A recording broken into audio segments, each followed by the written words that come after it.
Aaron, it's great to see you back in the red and blue colours. What are you doing down here today? It's always great to come back to Melbourne, a place where I've spent a lot of my time down in Melbourne playing for the Mighty Demons. But obviously down here today observing. I'm coaching up in Cairns at the moment, so always great to get an opportunity like this, see it firsthand and catch up with some of the old teammates as well. So very humbling experience, and to be asked to come back, and Geno and Toddy Viney and even Goody, all the boys have been really looking after me and trying to teach me stuff, so it's been good. So how did this coaching pathway come about?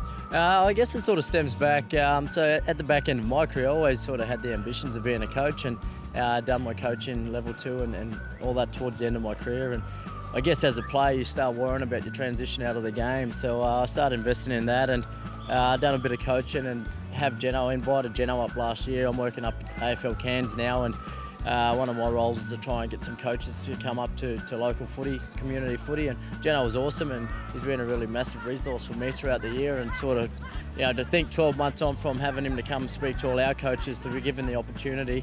So the ambition's there to always one day be a coach, and I know it's been one of those things that's been a topic where it's about trying to get more Indigenous coaches within the system, which I think is fantastic, and Melbourne have done that and given me an opportunity to come along here. Like I said, I'm just floating around in the background at the moment, being a sponge and take one or two things away, but you never know what footy holds. Obviously, opportunities that do open up in footy, you never say never, you never know. It could be back in Melbourne in a few years' time, or I'm still living in Cairns, I could be anywhere, but no, it's good, and the best thing about coaching is just being able to work with people and manage people, and that's one of the things I love about the whole coaching concept is some of the people you do meet and some of the lifelong lessons and values that you learn as well along the way. So great opportunity, and very grateful, like I said, to be given that from the Melbourne Footy Club.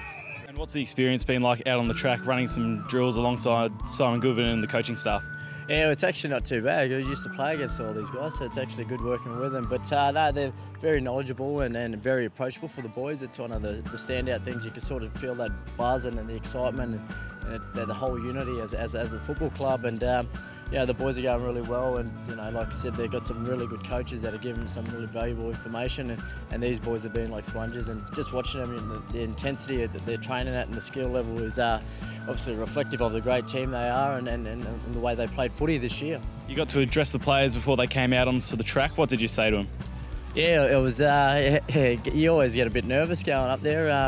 As a sort of touch base, I explained to some of the boys that some were probably really, really young when I started my career, and sort of made me realise how actually old I'm getting. But it's always good to come back and just sort of said how I spent my time here and how hard I worked, and and stayed loyal and was a one-club player. And this football club is a massive part of me as a person and my makeup, and also a massive part of not only my life but my family's life as well. My kids, they love it. They're demons. So as I said, it's great to come back, and it's also a great opportunity to catch up with some old teammates. Thanks very much for your time. No worries. Thanks, guys.